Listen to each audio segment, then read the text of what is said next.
England की महारानी Elizabeth. England के प्रधानमंत्री पाम स्टर्लिंग। इंग्लैंड के प्रधानमंत्री। भारत में वायसराय कैनिंग। भारत में वायसराय। विद्रोह का नेतृत्व बहादुर शाह जफर। विद्रोह का नेतृत्व भारत का सेनापति बख्श खान। भारत का सेनापति बख्श खान, याद रहेगा ना। अरे तो दरोगा का तुम लोग यहाँ लगाए हो, तो इसमें ऑनलाइन वाला तो है ही नहीं है, ऑफलाइन वाला है ही नहीं है इसमें तो। हाँ हाँ, ये तो ऑनलाइन का है, लेकिन आएगा ऑफलाइन, मतलब ये जो है ये तो ऑनलाइन वालों के लिए है।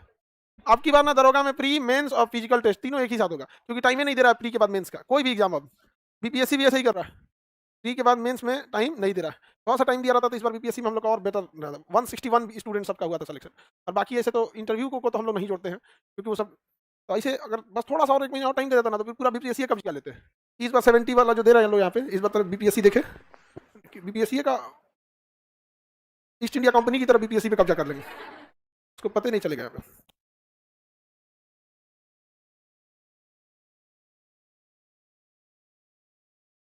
क्योंकि विद्रोह वगैरह पढ़ा दिए थे हमें आपको। 1857 की क्रांति कंप्लीट हो गई थी ना। आवाज क्यों ऐसा हो गया, एकदम अजीब हो गया, इतना अच्छा आवाज है।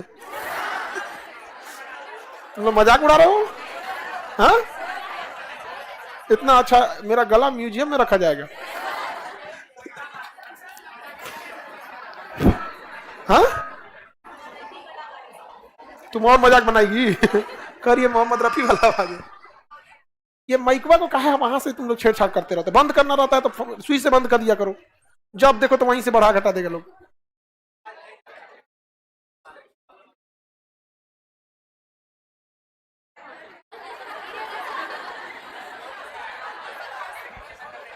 एक तो यहाँ चूहादानी लगा के रखो जी, कहीं का कहीं तार काट देगा तो दिक्कत हो जाता है। आज आगे बढ़ जाते हैं यहाँ पे। अलविदा जुमा मुबारक। अरे बाबू, तुमको उल्टा कौन पढ़ा?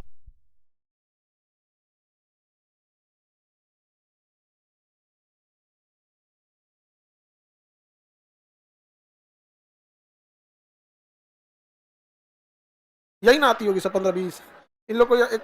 लास्ट में पलट देना यहाँ पे। 5 बजे लड़कियां क्या चलाती है, सही अग्रवाल आती होगी सब आगे ना। तुम हाँ, तो ये सब कोई नहीं समझ में आता है कि आदमी मैनेजमेंट का आदमी क्या 5 बजे से आप लोग के लिए खड़ा रहेगा। एक काम करना ना, कल हमको बस दिखाना, हम पलट देंगे, आगे से 4 ठोक उठा के एकदम पीछे भेज देंगे। और उसके बाद कोई कुछ बोल देगा तो कोई बोल देते हैं सड़क पे, कोई तुम 5 बजे निकल जाएगी तो क्या होगा। परेशान हो गया रहता आदमी मैनेजमेंट का, आता पता कुछ रहता नहीं है इन लोग को।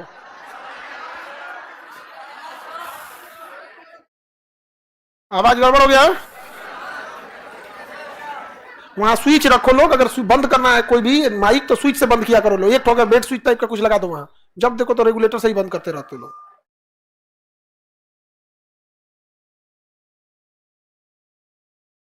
चलिए देखते हैं हम लोग 1857 की क्रांति के बाद। अब देखना है हम लोग को कांग्रेस का अधिवेशन। 1857 की क्रांति के बारे में बहुत बहुत विद्वानों ने क्या क्या बोला वो देखेंगे आप लोग, कोई दिक्कत नहीं ना। किस आयोग द्वारा गठन किया गया? पील आयोग के गठन द्वारा। कौन आयोग, आयोग का नाम पूछ रहा है ये? ली कमीशन तो स्वराज पार्टी के लिए गठन किया गया था। ये ली कमीशन जो था ये स्वराज पार्टी के समय गठन किया गया था। कौन कमीशन? पील आयोग का गठन किया गया। पील आयोग का क्या किया गया? गठन किया गया था। भारतीयों को सेना में कम अधिकारी के पद पर क्या कर दिया गया? रोक दिया गया यहाँ पे। ठीक है, देखे बाबू, किसने साथ दे, किस राजा ने भारतीयों का साथ नहीं दिया? सिंधिया के राजाओं ने भारतीय के साथ नहीं दिया। बताइए 1857 की क्रांति के बाद भारत का शासन कौन ले लिया अपने आप में? महारानी या क्राउन? हाँ, पकड़ लिया महारानी। किसने लिया? क्राउन। 1876 में जाके लिया महारानी। तत्काल तो किसने लिया था? क्राउन। वायसराय का पद बड़ा था कि राज्य सचिव का? क्या अंग्रेज नया क्षेत्र कब्जा करें? कोई नया क्षेत्र कब्जा नहीं किया। 1857 की क्रांति को विभिन्न विद्वानों ने अलग अलग मत दिया। राष्ट्रीय विद्रोह दिया था डिजेरियर ने, सैनिक विद्रोह कहा था सीलेम लॉरेंस ने, अलग अलग नाम दिया था, ये कोई इंपॉर्टेंट नहीं है। 1857 की क्रांति के लेख 1857 सुरेंद्र नाथ बनर्जी थे। महान विद्रोह कहा था अशोक मेहता। ये लोग कोई उतना चीज नहीं है, हो गया विद्रोह, विद्रोह में साथ देने की जगह पे जाकर नामकरण कर रहे हैं लोग यहाँ पर। समझ में आ गया कि नहीं आएगा? अब देखते हैं हम लोग क्या चीज, कांग्रेस की स्थापना। क्या देखते हैं? कांग्रेस की स्थापना 1885 में। अंग्रेज सब अंग्रेज सब इतना पिटा गया था 1857 के विद्रोह में कि अंग्रेज जो थे सब, अब वो प्लान बनाया था इस बात को लेके कि ऐसा कुछ काम किया जाए जिससे कि भारतीय दोबारा विद्रोह न कर सके सर, भारतीय दोबारा विद्रोह न कर सके। इसके लिए उन्होंने कांग्रेस का गठन किया गया। कांग्रेस का अर्थ होता है लोगों का समूह, इसलिए हर देश में आपको वो कांग्रेस नाम का चीज मिल जाएगा। समझ में आया कि नहीं? अमेरिका में उसके संसद भवन को ही कांग्रेस कहा जाता है। कांग्रेस अमेरिका में एक बिल्डिंग का नाम है जहां पे उसका बैठता है सब, जितना ही सब सफेद का आदमी है सब अंग्रेज सब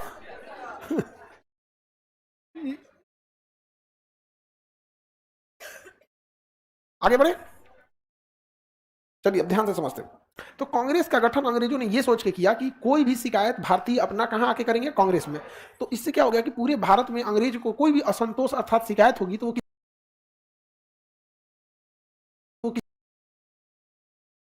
कहेंगे कांग्रेस को। इससे कि अंग्रेजों को पहले से पता चल जाएगा कि भारतीयों के मन में क्या चल रहा है। तो उसका वो दो तरीका निकाल सकते हैं। अगर कोई नॉर्मल होगा तो उसकी मांग पूरी कर देंगे, कोई खतरनाक बात होगा तो उससे पहले ही उसका काउंटर सोच के रख लेंगे। समझ में आएगी नहीं? और ये अंग्रेजों ने यही सोचा था, इसलिए इसका सिद्धांत दिया था सेफ्टी वॉल थ्योरी। कौन सिद्धांत? Safety wall theory. कि कोई भी दिक्कत होगा तो कांग्रेस क्या करेगी, संभालेगी। Safety wall theory. यहाँ पे सेफ्टी वॉल होता है जो कभी एक्स्ट्रा प्रेशर होने पर सेफ्टी वॉल से क्या हो जाता है, निकल जाता है।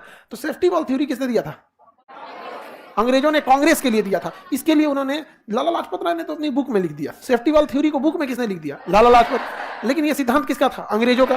कि एक संगठन बना देते हैं, आके आप लोग को शिकायत वहीं करना पड़ेगा। वही क्या हो गया, कांग्रेस हो गया। यहाँ पे कांग्रेस की स्थापना का सबसे पहले श्रेय जाता है एओ ह्यूम, एलन एक्टेवियन ह्यूम।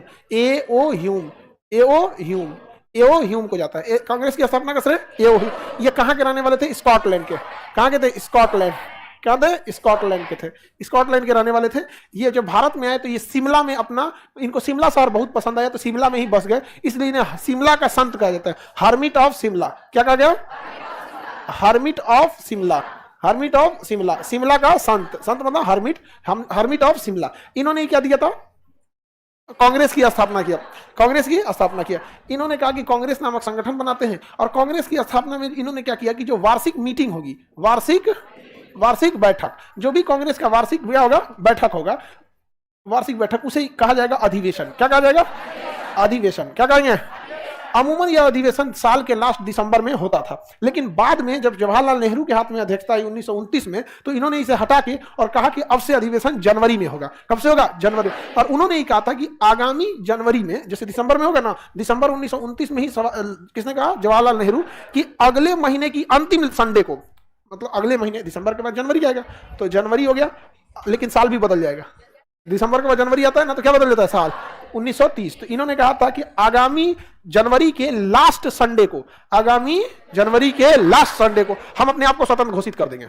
भले स्वतंत्रता मिले या ना मिले, घोषित कर देंगे लोग क्या है, स्वतंत्र है, ताकि इसी बहाने तो रहेगा सब ना। तो जनवरी 1930 का जो लास्ट संडे था वो 26 जनवरी को था। कितने तारीख को था? 26 जनवरी। घोषित कर दिया उस दिन। मिले ना मिले उससे हमको मतलब नहीं है, घोषित कर दिया क्या है, स्वतंत्र है, हम अपने अधीन, तुम्हारे अधीन नहीं है, स्वाधीन है। और हर साल इसी की वर्षी मनाई जाने लगी। वर्षी मतलब हैप्पी बर्थडे, हैप्पी बर्थडे वैसी टाइप का ना, वर्षी माने इसी टाइप का, एनिवर्सरी, एनिवर्सरी, वर्षी को क्या कहते हैं? एनिवर्सरी। अब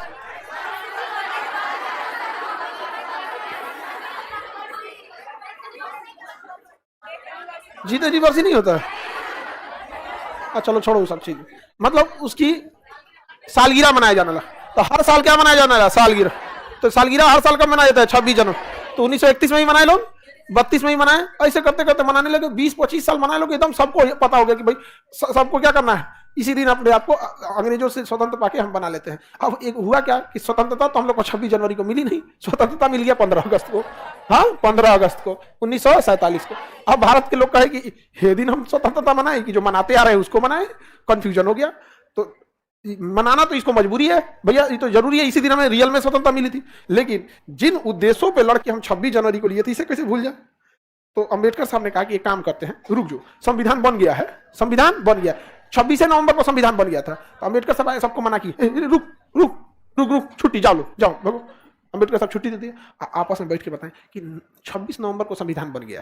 एक काम करते हैं, 1 महीना रुकते हैं, 26 दिसंबर आएगा, 1 महीना और रुकेंगे, क्या आएगा 26 जनवरी, और संविधान को चढ़ा देंगे यहीं पे। जो ये दिन को भी नहीं भूलना पड़ेगा हम लोग को। और नहीं तो संविधान अगर लागू होता है 26 नवंबर को, तो हम लोग एगो 26 नवंबर मनाते हैं, फिर एगो 26 जनवरी मनाते हैं, एगो 15 अगस्त। अच्छा, उस समय 26 जनवरी तो कोई महत्व नहीं रह जाता, क्योंकि रियल आजादी कब मिली थी, 15 अगस्त।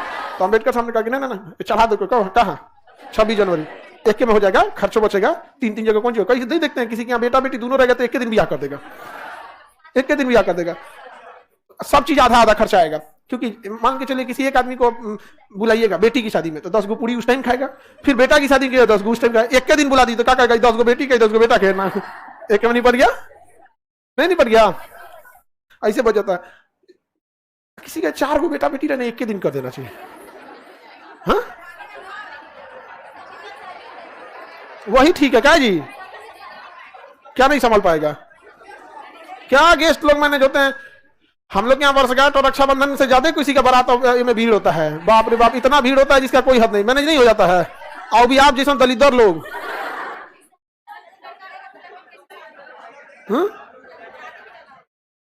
अरे सब मैनेज होगा। बाराती उराती अलग चीज है, खाने वाला चीज एक दिन मैनेज करना है बस। बाराती आगे पीछे हो, लेकिन खाने वाला एक दिन होना चाहिए, नहीं तो 4 बार आएगा वो। क्या है, तुम लड़का लड़की लोग अपने अपने घर में देखना, ये सब व्यवस्था है। बेटा बेटी का एक दिन कर देना, 5-6 साल बड़ा रहेगा तो खाना खिला देना, कदम 5 साल बाद भी आओ तो खाना आ जाएगा। तो संविधान को किस दिन लागू किया गया है? 26 जनवरी। जेनवी लागू किया गया, जबरदस्ती लागू कर दिया गया था। यहाँ पे लागू करेगा ना तो 26 जनवरी का कोई महत्व नहीं रह जाएगा, समझ गया? तो संविधान वगैरह, हालांकि संविधान दिवस 26 जनवरी को नहीं मनाते हैं, 26 नवंबर को मनाते हैं। कब मनाते हैं? 26 नवंबर, अब बाद में यहाँ ले आकर मना देते हैं। तो बताइए, कांग्रेस के वार्षिक अधिवेशन को क्या कहा गया? वार्षिक बैठक को अधिवेशन कब मनाया जाता था? दिसंबर में। कहाँ? दिसंबर में। अब कांग्रेस जो थी हर साल दिसंबर में आती थी और इसके अध्यक्ष होते थे। क्या होते थे? अध्यक्ष। और भारत के अलग अलग शहर में इसकी अध्यक्षता की जाती थी अधिवेशन में। जैसे कभी दिल्ली हो गया, कभी मुंबई हो गया, कभी पुणे हो गया, अलग अलग जगहों पे क्या होती थी? अधिवेशन होती थी। और उस दिन सब लोग अपना अपना कुछ प्रस्ताव लेके आते थे, क्या क्या चीजें रहेंगी। जैसे प्रस्ताव में ला दिया गया कि भारत से जितना टैक्स वसूला जाएगा उसका 1% शिक्षा पे खर्च किया जाए। तो ऐसे ऐसे प्रस्ताव लाए गए थे यहाँ पे। तो कांग्रेस के जो पहले अध्यक्ष थे ना, योमेश चंद बनर्जी थे। योमेश चंद बनर्जी थे, WC बनर्जी, योमेश चंद बनर्जी। कांग्रेस के पहले अधिवेशन के अध्यक्ष योमेश चंद WC बनर्जी, याद रहेगा। और यह अधिवेशन कब हुआ? 1985, 1885।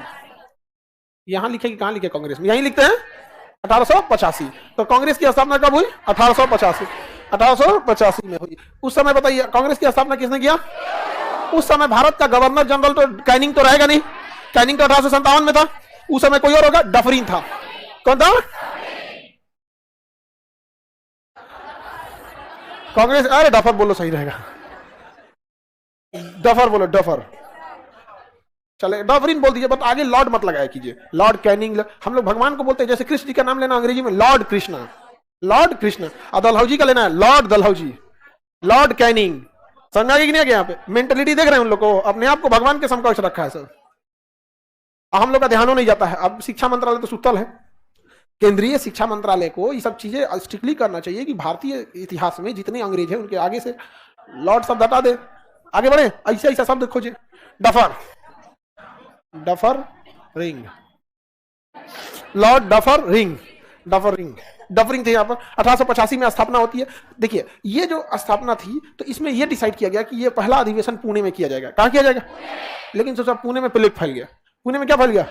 प्लेग फैल गया पुणे में। तो अंतिम समय में पुणे से कहाँ लाया गया? हाँ, बंबई।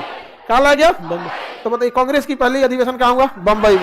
वहां एक गोकुलदास तेजपाल संस्कृत विद्यालय था। क्या था? गोकुलदास तेजपाल संस्कृत विद्यालय, गोकुलदास संस्कृत विद्यालय। किसी को दिक्कत नहीं ना? आगे बढ़ जाए। तो ये गोकुलदास तेजपाल विद्यालय में इसकी स्थापना कर दी गई और योमेश चंद बनर्जी उसके अध्यक्ष रहे। पहले अधिवेशन में इसमें कितने लोग पहुंचे थे? 72। कितने लोग पहुंचे? अंग्रेजों को लगा कि क्या काम का चीज है, समझ में गया। तो पहला अधिवेशन नॉर्मल हुआ, दूसरा अधिवेशन हुआ, तीसरा अधिवेशन हुआ। तो भारतीयों ने क्या किया, जब शुरुआती 20 सालों तक नॉर्मल आदमी को अध्यक्ष बनाते थे जो अंग्रेजों के खिलाफ कुछ भी नहीं बोलते थे। तो कांग्रेस की स्थापना का शुरुआती 20 साल को हम उदारीकरण का काल कहते हैं। यहाँ बस अंग्रेजों की जी हजूरी की गई थी। जो मांग भी रखा गया था तो नॉर्मल मांग रखा गया था कि रेलवे स्टेशनों पे पानी की व्यवस्था की जाए, सफाई पर ध्यान दिया जाए, यही सब मांग रखा गया था, समझा। लेकिन 1885 में तो स्थापना हो जाती है कांग्रेस की, और 1905, ये 20 साल हो गया, 1905 कितना साल हो गया, 20 साल। इस 20 साल में भारतीयों ने अंग्रेजों से कुछ नहीं मांगा। इसलिए बाल गंगाधर तिलक ने इसे कहा है कि राजनीतिक भिक्षा का काल है। इस समय हम लोग केवल राजनीति के मामले में भिक्षाटन करते थे, भीख मांगते थे अंग्रेजों से। और 1905 आते आते कांग्रेस संगठन, जबकि बहुत बेहतर डिसीजन था, शुरुआत में कोई गर्म दल का व्यक्ति नहीं गया, न तो अंग्रेज शुरुआत भंग कर देते थे कांग्रेस को। 20 साल अगर कोई संगठन चल जाता है तो उसे भंग करना लगभग नामुमकिन हो जाता है। जैसे राशन कार्ड की व्यवस्था आप 20 सालों से देख रहे होंगे, देख रहे हैं, राशन कार्ड पे भात दाल चावल ये सब मिलता है, वही चावल गेहूं मिलता है। हाँ, गेहूं खत्म कर दिया, बस चावल देता हूं।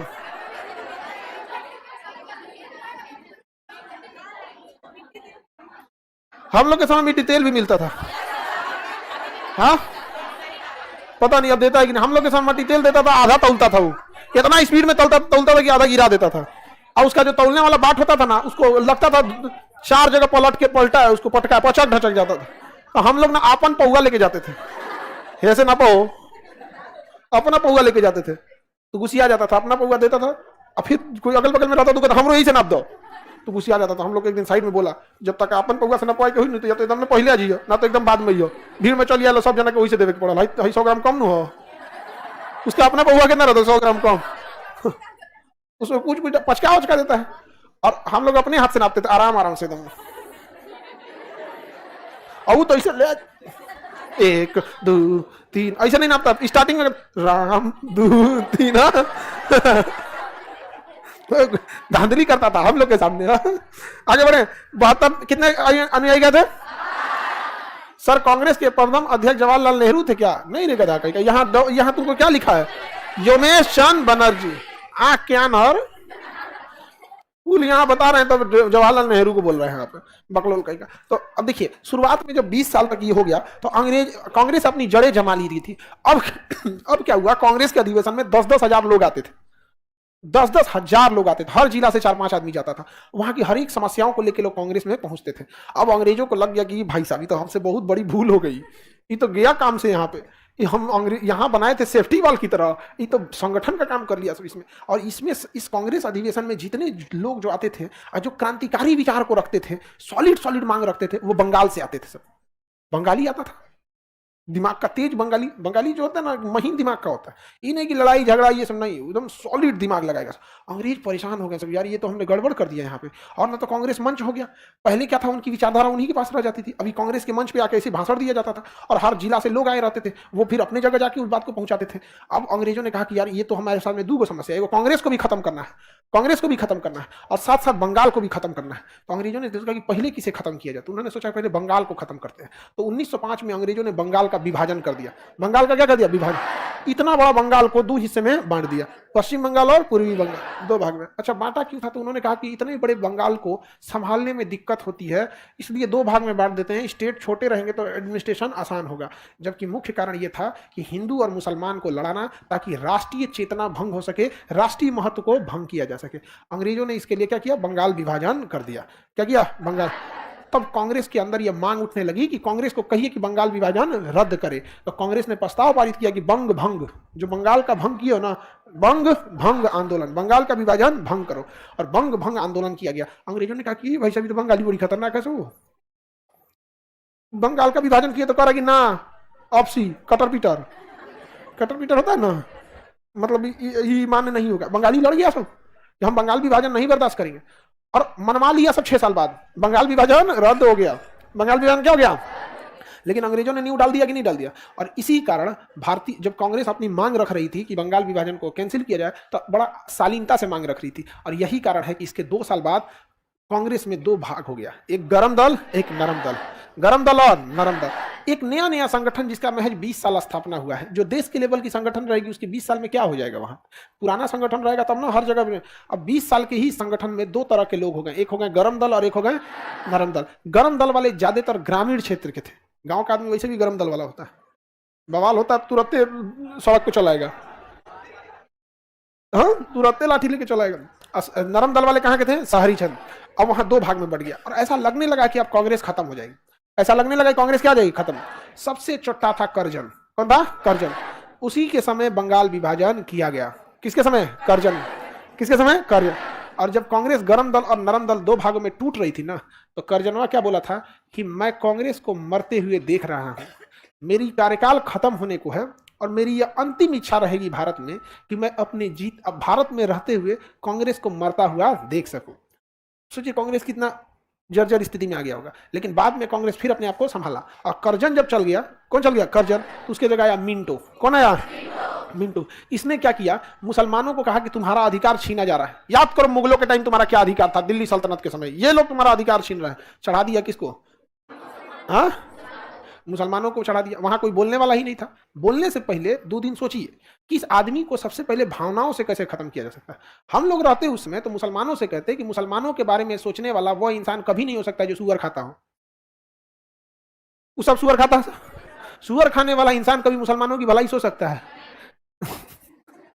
मुसलमान कहते दो तरीके, करजन तर्जन जो यहाँ पे तौबा तौबा बदखूम खाता है सब, लाहौल बला भड़का दो यहाँ पे। अरे पनपने ही मत दो वहां यहाँ पे। और मुसलमानों से भी कहो यहाँ पे कि तुम इन सुअर खाने वालों के साथ रहोगे, हाँ, अपना ईमान खत्म करोगे, जागो तुम लोग। जगा के एक नीचे को पिटवा देते यहाँ पे, बरस करके खा के दूर से महक रहा है सुअर बन। नहीं समझ आया? 1857 की क्रांति ऐसी ना हो गई थी यहाँ पे, हुआ था कि नहीं हुआ था? लेकिन वहां उस समय कोई बोला ही नहीं। बोलना चाहिए क्या? ही नहीं बोलना चाहिए। किसी को जवाब देने से बेटर है ये सोचिए जवाब में देना क्या है। लहर जाए वो एकदम आर पार हो जाए, कान में से खून फेंक दे। नहीं समझा?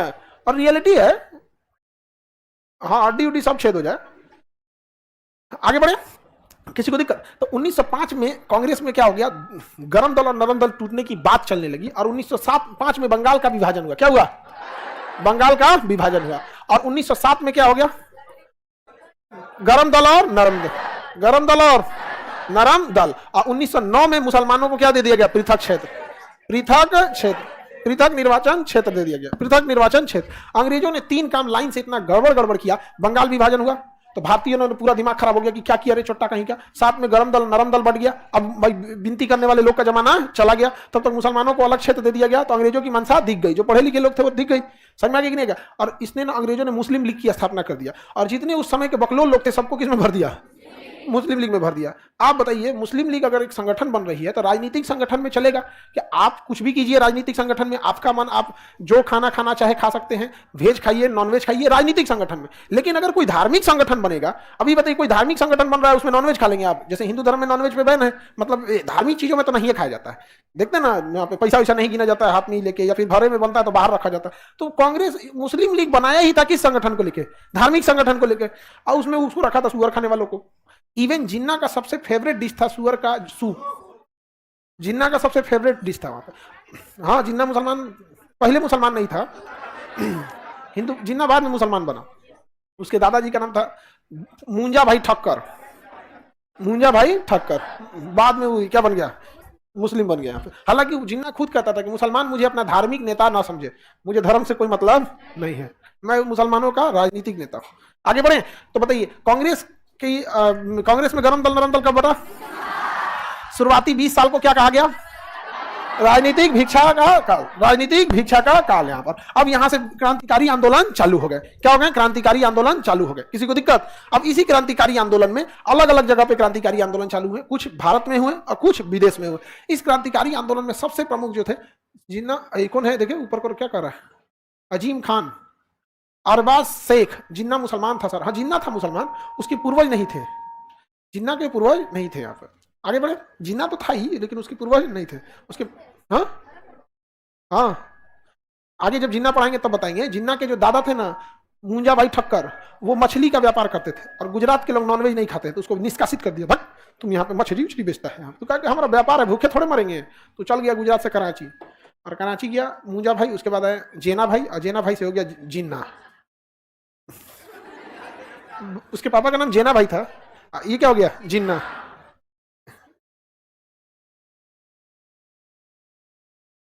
आगे बढ़े तो देखते हैं हम लोग क्रांतिकारी आंदोलन। अब कांग्रेस के अधिवेशन कब कब हुए थे, जब मॉडर्न हिस्ट्री खत्म होगा ना तो लास्ट में हम पूरा देख लेंगे किस गवर्नर जनरल ने क्या क्या काम किया और कांग्रेस के किस अधिवेशन में कौन सी घटना घटी थी। अगर अभी वो देखने चलेंगे ना, हिस्ट्री पता ही नहीं है। जैसे अगर हम अभी आपसे कहें कि लाहौर अधिवेशन में क्या हुआ था, पूर्ण स्वराज की मांग की गई थी और जवाहरलाल नेहरू ने किया था, क्योंकि उस समय नेहरू रिपोर्ट को ठुकरा दिया गया, तो पता ही नहीं चला।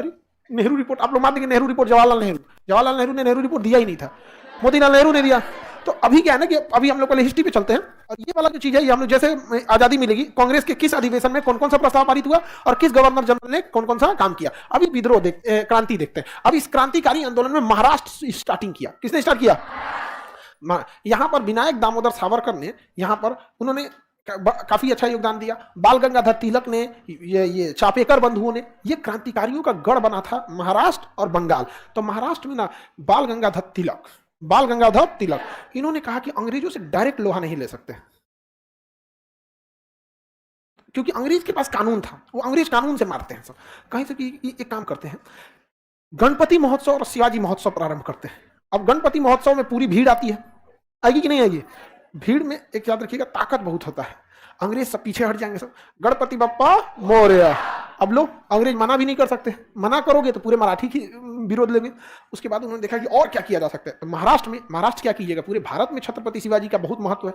रीजन इसलिए नहीं कि मतलब वो राजा थे, बल्कि रीजन ये था कि राजा बनने, वो जिस परिस्थिति में राजा बने थे वो परिस्थिति मायने रखता है। उसके बाद राजा बनने के बाद भी नैतिक पतन कभी नहीं किया उन्होंने, यहाँ पर कभी किसी धर्म के साथ भेदभाव नहीं किया। जब मुगलों के दरबार से भागे थे तो इतना छत्रपति शिवाजी का मतलब प्रभाव था कि मुसलमान ने ही भागने में मदद किया था। ये तभी हो सकता है जब आप एक अच्छे इंसान हो। ये जो बताता है कि छत्रपति शिवाजी कभी धर्म के साथ भेदभाव नहीं करते थे। उनकी लड़ाई में प्रमुख सेनापति भी मुस्लिम थे। यहाँ पर किसी औरंगजेब को जल्दी इस तरह कोई साथ देगा नहीं। तो इन्होंने देखा कि महाराष्ट्र के क्षेत्र में बहुत ये है, तो उन्होंने शिवाजी महोत्सव चालू कर दिया, जिस बहाने कह दिया कि देखो गणपति महोत्सव में तो एक साथ जुटना है और शिवाजी महोत्सव में चूंकि वो छत्रपति थे, योद्धा थे, तो तलवार लेके आना है और लाठी लेके आना है। तो भाई अब क्या है, तो अगले महीने गणपति महोत्सव है, अगले महीने छत्रपति शिवाजी महोत्सव है, तो क्या है, तो भाई तलवार की प्रैक्टिस कर रहे हैं। अब लोग प्रैक्टिस कर रहे हैं, क्या पता कि वो महोत्सव में काम आएगा अंग्रेजों के काम में आएगा। तो बाल गंगाधर तिलक ने बड़ी दूर तक दिमाग लगाया, बहुत दूर तक। अब वहां लाठी भाजना सिखा दिया गया और तलवार भाजना सिखा दिया गया, और इसका नतीजा ये हुआ कि सब लोग को बढ़िया से आ गया चाकू को मारना, यहाँ लेके चाकू पचाक से मार दे ले। सोचो अंग्रेज सब जमीन की लड़ाई आज तक नहीं जीत पाए सब। आज के उतरा था सब अफगानिस्तान में उतरा, सब 20 साल लड़ा सब अफगान वाले से, तबाह हो गया। अब ऐसे ही देखिए ना अंग्रेज सब की जमीन की हकीकत। गाजा एक देश है जहां अपनी कोई सेना नहीं है, गाजा में अपनी सेना है, अपनी कोई सेना नहीं है, ना उनके पास टैंक है, ना उनके पास कोई मिसाइल है, ना तोप है, ना एयरफोर्स है, ना नेवी है, फिर भी ससुरा मील के मारने में इतना टाइम लग रहा है। अब कहीं जो उन सब को नक्सलियों टाइप से भेंट हो गया या कारगिल लड़ाई टाइप का हो गया, तब तो इन सब का हालत खराब हो जाएगा। समझ कि ये लोग मनोवैज्ञानिक गेम खेलते हैं दिमाग में कि हम लोग बहुत श्रेष्ठ है, ये है वो है, दुनिया भर का। यहाँ पे इसकी श्रेष्ठता तो निकाले थे हम लोग, MiG 21 से F-16 मार के गिरा दिए थे। अभिनंदन MiG 21 जहाज लेके गए थे 1975 का। सोचो 1975 का हम लोग साइकिल ना चलाए, अंजर पंजर ढीला हो गया होगा, और ले जाके किसको मार दिए? F-16 अमेरिका की एयरफोर्स का रीढ़ कहा जाता है, मार के गिरा दिए। बैग घूमे ना तो इंजन बंद हो गया इनका। समझा कि नहीं? होता है एयरफोर्स में कभी कभी ऐसा। तो बताइए शिवाजी महोत्सव और गणपति महोत्सव किसने चालू किया? बाल गंगाधर तिलक। इन्होंने कहा कि स्वराज मतलब ये देश है ना, मेरा राज होगा यहाँ पे, राष्ट्र नहीं स्वराज, मेरा राज, अंग्रेजों का राज नहीं, स्वराज मेरा जन्म सिद्ध अधिकार और मैं इसे लेकर रहूंगा। समझ गया कि नहीं? तो लोगों के अंदर ये भावना जगी है। आजकल का युवा कहता है दहेज मेरा जन्म सिद्ध अधिकार है, मैं इसे लेकर रहूं। आजकल के युवाओं को देख रहे हैं, हाँ, दहेज के लिए। और लड़की सब भी खाली सरकारी दूल्हा चाहिए, प्राइवेट वाला कहां ज्यादा पैसा मांगता है? कितना मांगता है? और सरकारी दूल्हा 25-30 लाख मांगता है वो। हाँ, ये भगवान, सरकार में बैठे लोग क्या कर रहे हैं? हमारे हाथ में रहता ना तो सरकारी दूल्हा अगर मान के चलिए मांगा ना तो पहले रिपोर्ट लगवाते कौन कौन सरकारी दूल्हा मांगा है। 25-30 लाख यहाँ पैसे से मांगा, टर्मिनेट, अपना नया वैकेंसी निकलता, आ जाओ। 15 लाख से स्टार्ट करता है। यही चीज भगवान में हमको सबसे खराब लगता है। ऊपर वाले में इतना उटपटांग लगता है ना कि सजा किसी को तुरंत नहीं देखता। कितना तकलीफ होता होगा किसी लड़की के बाप को, और जमीर कहां मर गया होगा उस लड़का को। हाँ,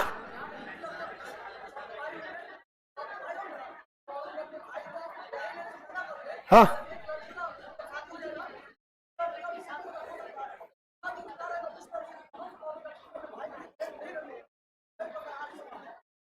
तो लंबा प्रोसेस है ये। अरे देखो सबसे बड़ा चीज क्या होता है ना कि इंसान के अंदर कोई करे ना करे इसे क्या मतलब होता है भाई? तुमको लेना है सम्मान समझते हो दहेज को, जिस दिन अपमान समझोगे मना कर दोगे, नहीं समझे? अरे कोई ले ना ले, कोई हमारा जूता देगा खोपड़िया पर रख लीजिए, देंगे मार देंगे जूता उठा के, यहाँ दहेज दो वापस कर दो, ले जाओ यहाँ पे क्या समझे? इतना गिरा हुआ समझा क्या? देखिए रिश्ते में पैसे की जरूरत नहीं होती, जिंदगी जीने के लिए पैसे की जरूरत होती है। आप देखिएगा जितने बड़े बड़े हीरो हीरोइन मिलेंगे, बड़े बड़े उद्योगपति मिलेंगे, उनकी जिंदगी तो अच्छी चल रही है बट रिश्ते अच्छे नहीं चलते हैं। लोगों को लगता है रिश्तों में पैसे की जरूरत है, पैसे की जरूरत जिंदगी जीने के लिए है। और जिंदगी आप डिसाइड करते हैं कैसे जिंदगी जीना है कैसे नहीं जीना। आप ताज होटल में जाइएगा तो पैसा लगभग करेगा। आगे बढ़े तो बताइए, बाल गंगाधर तिलक ने क्या चालू कर दिया था? स्वराज मेरा जन्म सिद्ध अधिकार है, मैं इसे लेकर। इन्होंने भारत में बहुत बहुत क्रांतिकारी आंदोलन किया। इन्होंने कहा दिया कि होम रूल, हमारे अंदर का रूल हम लोग कैसे रहेंगे, होम रूल। क्या चालू कर दिया? Home rule. हम अपना भारत के अंदर का कानून हम बनाएंगे, एनी बेसेंट से मिलकर। एनी बेसेंट को कहा कि अभी चालू कीजिए। और बाल गंगाधर तिलक ने भी क्या चालू किया? Home rule. कहा कि हमारे आंतरिक शासन हम देखेंगे, अंग्रेज को देखना है तो बाहर का देखो या बड़े मुद्दे देखो, पहले हमें छोटा मुद्दा दो। क्योंकि छोटे चीजों में अगर हम शासन करने लगेंगे ना तो धीरे धीरे दिमाग में आइडिया आ जाएगा कि हमको जगह को कब्जा करना है। जैसे अगर मान के चलिए किसी को शौचालय मंत्री दे दिया गया तो कल को कौन और मंत्रालय मांगेगा, फिर खनन मंत्रालय मांगेगा, सिंचाई मांगेगा, गन्ना मांगेगा, फिर धीरे धीरे उसका मंत्रालय भी तो बढ़ेगा। लेकिन एक बार सरकार में तो आइए आप लोग। तो इन्होंने क्या किया? Home rule. और इन्होंने कई पत्रिकाओं को भी लिखा। क्या किया? पत्रिका, केसरी, मराठा, ये सब इन्होंने बहुत सारा चीजों को काम किया यहाँ पर। और युवाओं के प्रति ये खासा लोकप्रिय हो गए। कौन? बाल गंगाधर तिलक। बाल गंगाधर, महात्मा गांधी भी इन्हें बहुत पसंद करते थे, बाल गंगाधर तिलक को। लेकिन एक अंग्रेज था वेलेंटाइन सिरोल, क्या नाम था? उन्होंने लिखा, अपनी पुस्तक लिखा इंडियन अर्नेस्ट, कि भारत में अशांति, भारत में अशांति क्यों है। उसी किताब में एक जगह उसने लिखा कि भारत, अर्नेस्ट मतलब अशांति, तो उसी ने लिखा कि भारत में जो भी ये मारकाट फैल रहा है ना, इसका जनक बाल गंगाधर तिलक है। कौन है? बाल गंगाधर तिलक। तुरंत घुसिया गए। कौन सी बोला रे? कौन सी बोला यहाँ पे? चल तुम इंग्लैंड चल। अब केस किए जाके कहां पे? इंग्लैंड में। ये बताइए, मैं अपने धर्म की पूजा करूं, अगर गणपति महोत्सव मनाऊं, शिवाजी महोत्सव मनाऊं, होम रूल की मांग करूं, तो मैं अशांति का जनक हूं। वहां लंबा केस चलने लगा। ये इनकी गलती भी हो गई। इनको क्या जरूरत थी इंग्लैंड जाने की? यहां आंदोलन छोड़ के इंग्लैंड जाने की क्या जरूरत थी? आंदोलन छोड़ के आपको बोलने तो नहीं, यहाँ पे नहीं समझ में आया? बोल, जलने वाले जलते रहेंगे, जलाना हमारा काम है, नहीं समझ में आया? तो थोड़ा सा, लेकिन तुरंत क्या हो गए? चले गए कहां पे? इंग्लैंड। तो बताइए 1857 की क्रांति के बाद दो ऐसे जगह बताइए जहां से विद्रोह सबसे ज्यादा हुआ। महाराष्ट्र और बंगाल। यहां पर तो हम लोग महाराष्ट्र देखें।